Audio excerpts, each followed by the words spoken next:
Estaba pensando, y fíjate lo que le entrega a un ser humano el tener consciente sus raíces y, y la trascendencia, ¿no? A tener a Dios. De ahí también nace un súper buen acervo de la autoridad, porque, y el concepto de la autoridad, cuando tú tienes firmes tus raíces, tú estás recordando a tus ancestros, tus padres, tus abuelos, tus profesores, ¿cierto? Donde de ellos aprendiste que había que respetar a los mayores, que había que respetar a los padres, que habían... Hola, estamos aquí con Pamela Sangüesa, psiquiatra chilena. Ella estudió medicina en la Universidad de Concepción en Chile y siguió la especialidad de psiquiatría en la Pontificia Universidad Católica de Chile y lleva ya 18 años trabajando con padres, adolescentes en escuelas y se ha dado cuenta de problemas muy terribles que están sufriendo los padres en cuanto a los valores, cómo educar a los niños con valores.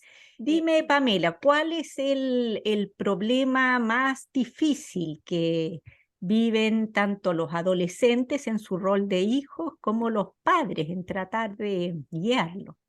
Mm. Bueno, muchas gracias María Pilar por la invitación a tu programa. Yo encantada de poder también transmitir mis impresiones eh, que van como desde la experiencia de estos años que tú mencionas trabajando como médico general primero y después como médico psiquiatra hace ya casi 8 años y un poco mezclando la teoría con la experiencia, ¿no? Entonces uno va haciéndose ideas respecto a ciertos fenómenos y las causas de esto, pero son muy personales. No las he compartido con nadie, la verdad. Esta es la primera vez que doy una entrevista revelando estas hipótesis.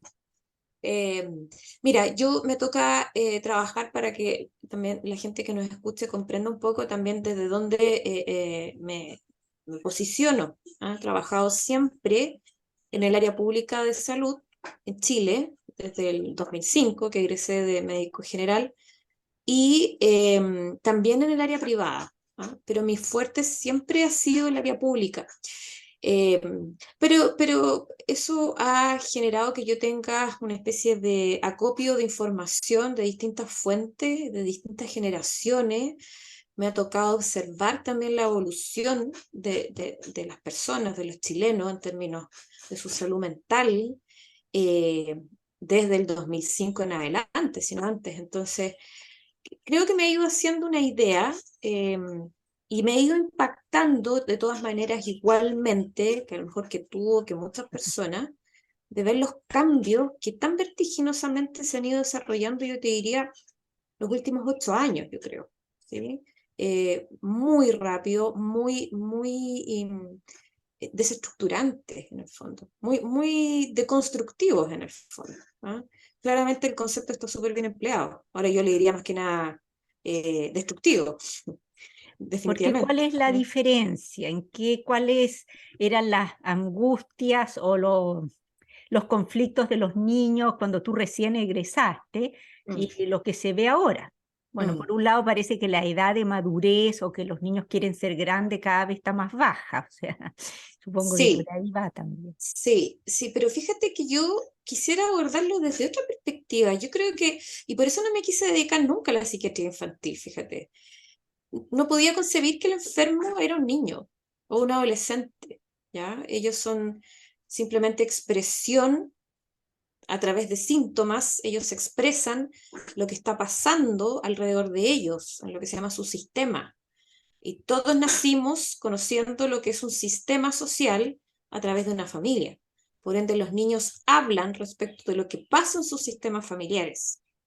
Pero no son ellos los enfermos, ellos son una expresión sintomática de algo que está funcionando mal, en relación, por supuesto, con sus padres o sus figuras de apego primaria, ¿cierto? Su casa. Entonces yo creo que quienes están realmente súper perdidos son los padres. Y te digo los padres porque estamos hablando de los niños, yo te puedo decir los padres, pero te podría decir también en general el ser humano adulto del mundo occidental, padres y no padres, solteros, casados, emparejados o no, yo creo que llevan una buena cantidad de tiempo muy perdido respecto de ellos mismos.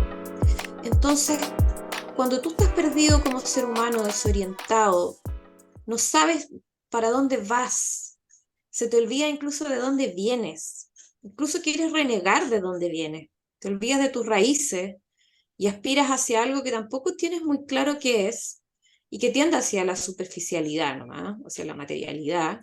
Eh, ¿Qué tienes como para conocerte, para saber quién eres tú y desde ahí transmitirle algo a tus hijos, a tu herencia?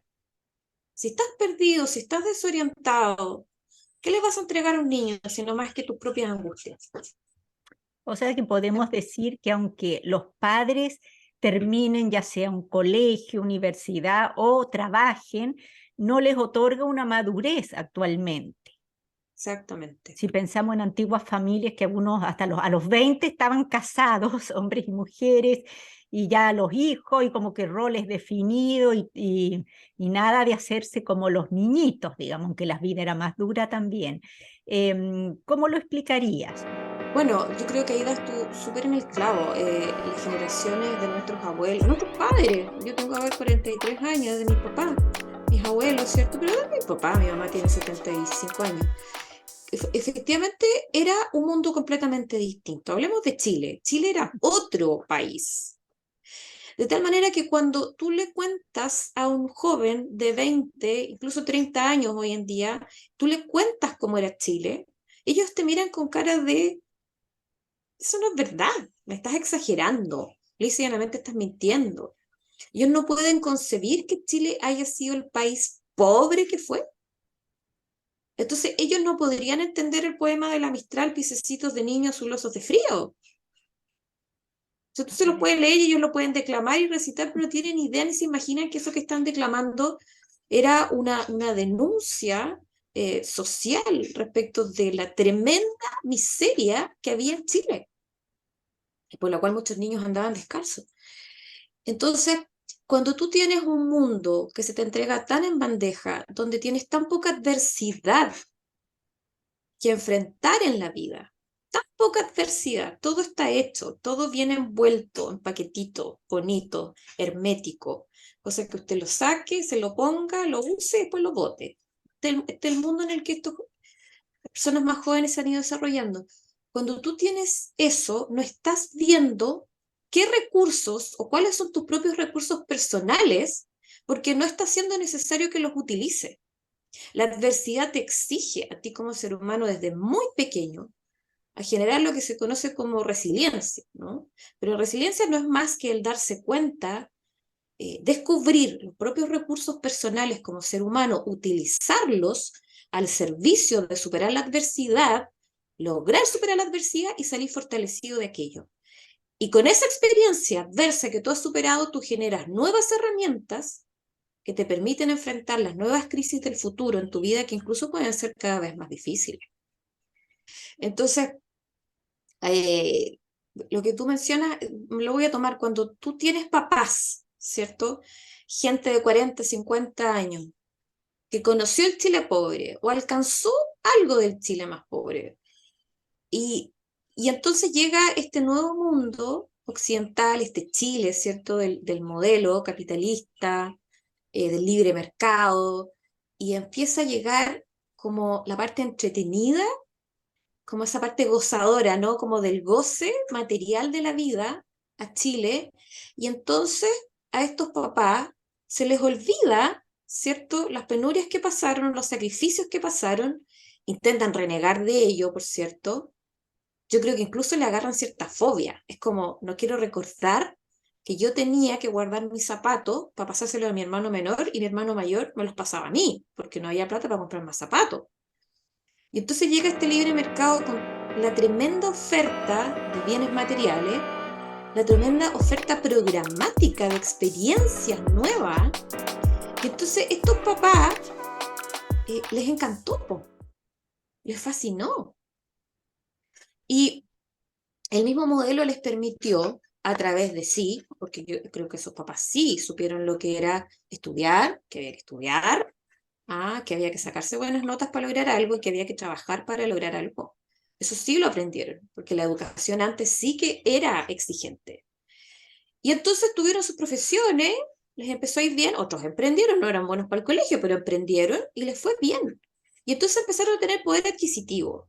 Hicieron su familia y entonces después del trabajo ya no querías, incluso en el trabajo, ser un empleado más, querías lucirte, querías ser exitoso, querías ganar más plata, querías ascender en el trabajo, entonces estudiabas más, ya no te bastaba tu carrera, sino que empezabas a hacer magísteres, doctorado, y todo eso fue significando una merma en el tiempo que tú estabas empezando a disponer para tus hijos, para tu casa.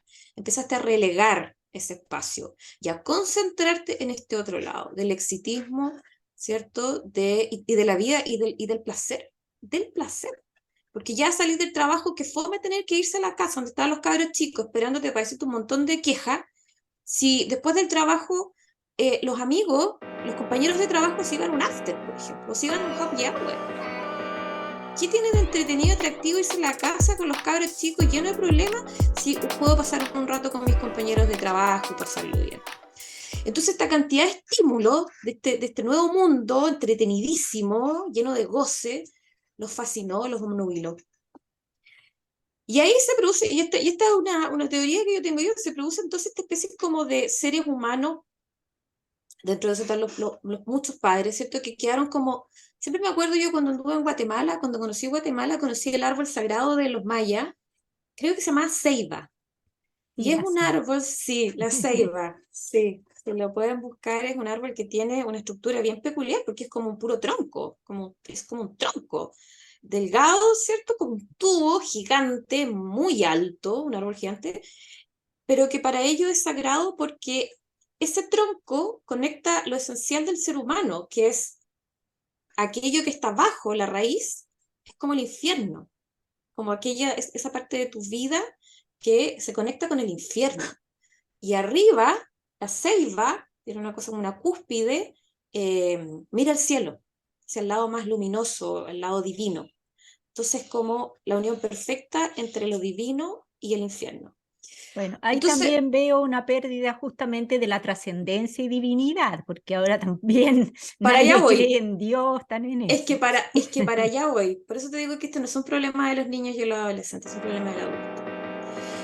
Porque este adulto entonces se quedó como una ceiba y se olvidó que debajo de él habían raíces.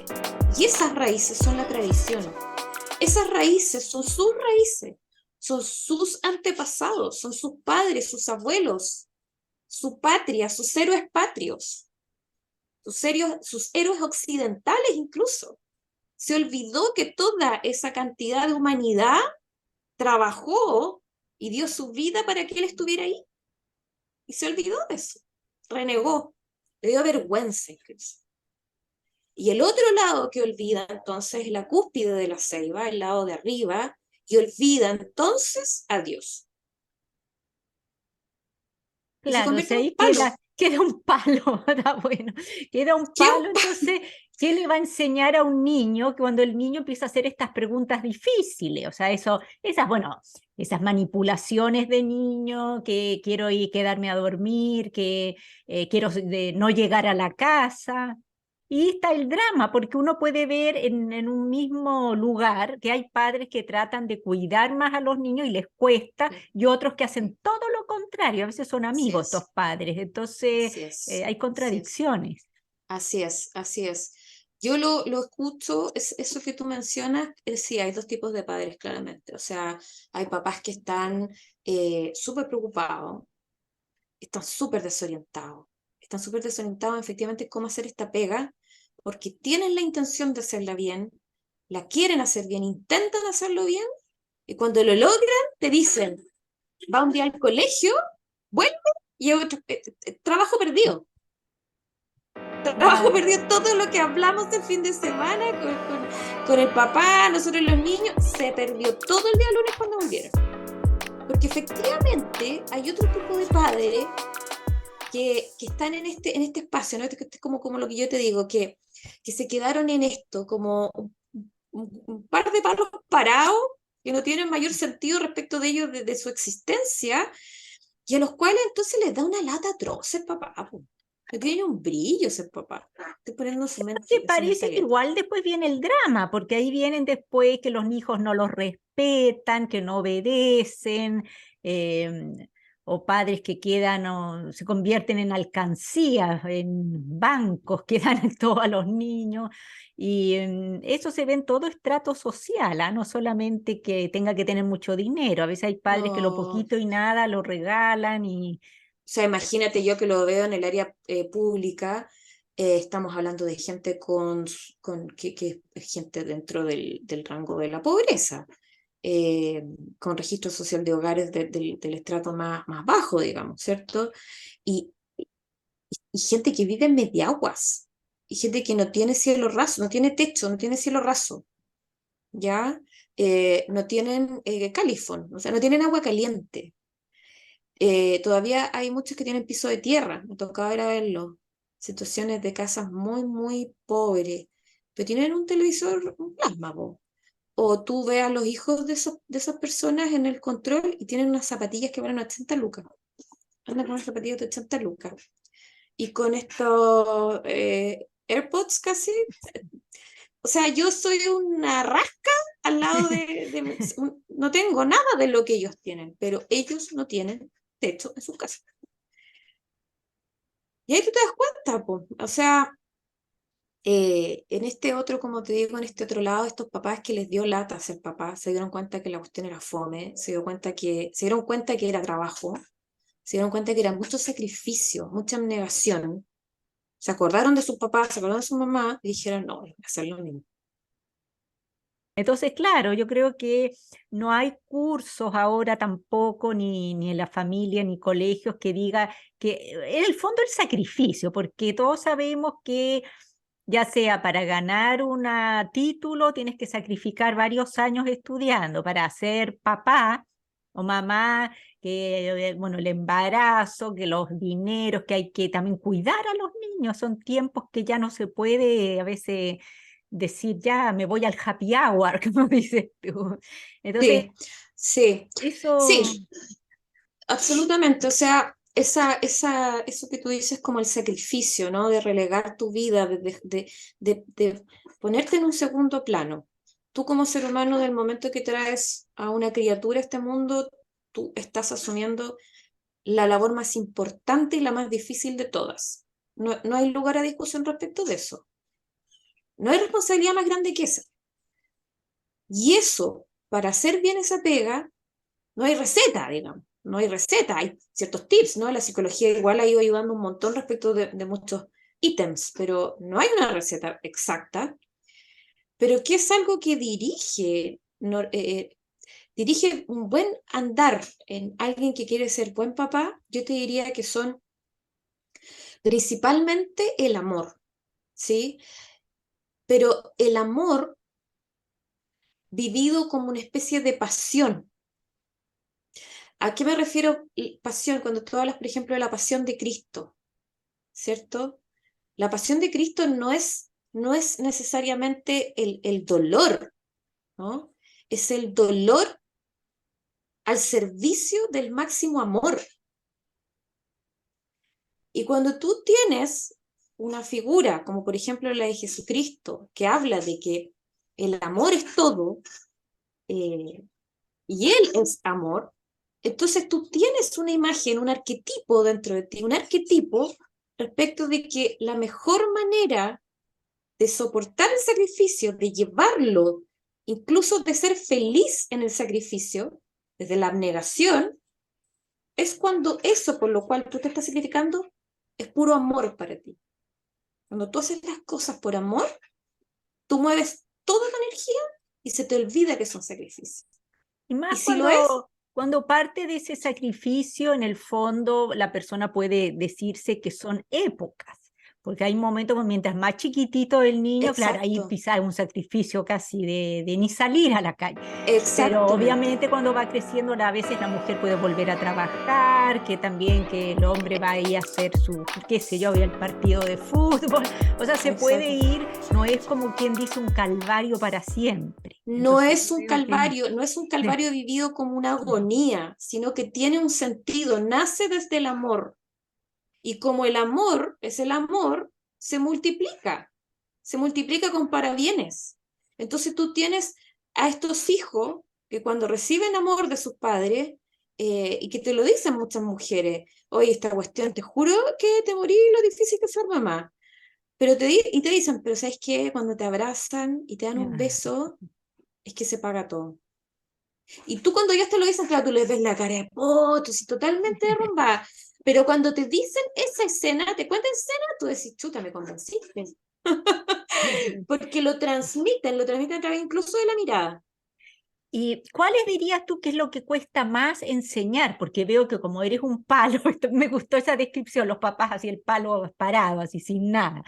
Eh, pues, estamos hablando que hay unos valores que antes tenían nombre, que era, por ejemplo, la Mm, obediencia, la disciplina, no sé, mm, limpiar la mm, habitación, la mm, mm. honestidad, no mentir. Había varios que antes por lo menos hasta en los cuentos de hadas salían, ahora parece que Así también los es. eliminaron hasta de los Sí, cuentos. sí, sí. Sí, o sea, yo creo que ahora, a ver, este trabajo, el progresismo,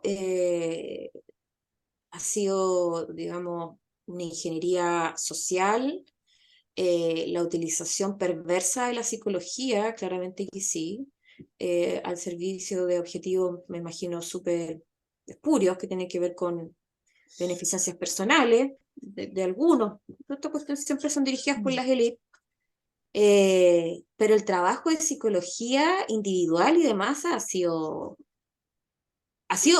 perverso, porque ha sido muy bien hecho. Y nadie se ha dado cuenta. ¿Ah? Lo perverso que tiene que ver con esto, como que tú haces algo, el perverso hace algo que sabe que está mal. No tiene un pensamiento lógico como un adulto, pero ellos son sumamente perceptivos y el adolescente ya tiene un pensamiento ya mucho más desarrollado. Entonces se dan cuenta, ya sea desde lo intuitivo, desde lo sensorial, pero después también desde un razonamiento más lógico, de que estos papás, chuta, que como que nunca le aportaron mayor estructura, como que nunca les marcaron un, un, Ah, o sea, un se dan cuenta que no les borde. pusieron límite, se O dan sea, cuenta. absolutamente, absolutamente. Entonces resulta un padre súper poco creíble, que después de los 14, 13, 14 años, cuando también mostró la hilacha en términos de su autorregulación, como adulto, mostró la hilacha frente al hijo, ¿qué le vas a venir a contar el cuento al adolescente? Yo no a veces escucha chicos a mí que es lo más jóvenes que puedo ver, 18 años, y que te dicen, te cuentan todas las pifias de sus papás y cómo ellos lo han visto desde muy pequeños. Y entonces muchas veces ellos piden ayuda, buscan una hora con psiquiatra. Es impresionante esa cuestión, ¿eh? Ellos mismos buscan hora con psicólogo o psiquiatra para reparar su mala Uy, qué crianza. horror eso darse cuenta. Bueno, Sí, ahí viene un buen consejo para los sí. padres, que a lo mejor creemos que nadie te ve, o sea, o que basta el bla No, bla, o sea, no hagas exacto. esto, No, no tomes, estás ahí tú con no, los, tal cual. los copetes o las No, drogas, no, y tú estás ahí con... totalmente. Créeme. O sea, si aquí hay papás que no están escuchando y han hecho algo de eso, no les quepa la menor duda que sus hijos saben todo lo que están haciendo. Todo. Lo han grabado así, pero con fuego en la retina. Porque ellos son el modelo, ellos son la estructura, los padres le reportan a un hijo la seguridad de que puede existir. Ellos entonces tienen tranquilidad respecto de su sobrevivencia porque están estas figuras. ¿Y qué pasa si estas figuras ellos ven que son inconsistentes, incongruentes, incoherentes, inseguros, desregulados? Imagínate la sensación, que no lo logran, no lo van a decir ellos con palabras, no lo van a poder expresar, pero la sensación que ellos tienen internamente de inseguridad, eh, de inseguridad y de Claro. ansiedad, de mucha O sea ansiedad, que de un mucha niño quizás angustia. en eso los cuentos de hadas antiguos no estaban equivocados. A veces aprecia más que le digan un no fuerte, así, bien pesado, no hagas esto, no, algo que se note más por su bien y que sea por su bien, no lo digo la maldad ahí que había, pero que esto de ser tan permisivo y pobrecito absolutamente. y Tú con eso no, insegurizas muchos niños. Cuando hablo de un niño, ojo, que cuando hablo de un niño, hablo de un niño, pero también estoy hablando, piénsenlo siempre en un ser humano. Siempre es un ser humano. O sea, en la etapa de la infancia, principalmente en la infancia, estamos generando, construyendo el armazón más cototo de nuestra psiquis, con la que después vamos a continuar nuestro andar. Durante la época de la adolescencia se termina, ¿cierto?, de podar esto, se poda. ¿Ah? Y se empieza a construir y a desarrollar la personalidad propiamente tal, la identidad. Identidad general, global. ¿No? Y ya cuando tú eres adulto, joven, ¿cierto? Estás en 18, 20 años, ya, ya, como la Constitución, ya está todo cocinado ya. Ya está todo cocinado. Y fíjate, dime. estaba pensando, y fíjate lo que le entrega a un ser humano el tener consciente sus raíces y, y la trascendencia, ¿no? A tener a Dios. De ahí también nace un súper buen acervo de la autoridad, porque, y el concepto de la autoridad, cuando tú tienes firmes tus raíces, tú estás recordando a tus ancestros, tus padres, tus abuelos, tus profesores, ¿cierto? Donde de ellos aprendiste que había que respetar a los mayores, que había que respetar a los padres, que habían momentos en la vida para hablar de igual a igual, y que hasta cierto momento en tu vida estabas bajo la escala de jerarquía en relación a ellos. Ahí está, en tus raíces, esa como ADN, ¿no? El ADN de la vivencia de la autoridad. ¿Y qué es más autoridad para quienes creemos en Dios que Dios? Claro. Ahora, ¿qué recomendaciones darías tú a padres que tienen niños, bueno, dejemos niños más o menos que todavía puedan estar en construcción, o sea, como de 5, 6 años? ¿Qué es lo que más debieran ellos mostrar o quizás hacer un trabajo interno primero ellos, los Sí, padres? yo creo que la invitación es para que ellos efectivamente paren un rato. Sí, para que ellos paren, hagan un stop, se detengan, miren en dónde están posicionados, y muy metafóricamente te lo estoy diciendo, pero en el fondo es decir, en qué estoy en mi vida, qué es lo que me sostiene, para dónde voy. Preguntas que son existenciales, bueno, hay que hacerlas, pues. Hay que hacerlas en algún momento, y son preguntas que pueden hacer un punto de inflexión importante, revisarse. ¿Mm? Y, y si ellos en ese sentido también quieren descubrir y entrar a profundizar y descubrirse a sí mismos y explorar un sentido de trascendencia, ¿por qué no hacerlo también con sus hijos? ¿Por qué no hacer ese trabajo en conjunto también? Porque si tú quieres conectar con tu hijo y a los dos les gusta la pelota, el fútbol, fantástico.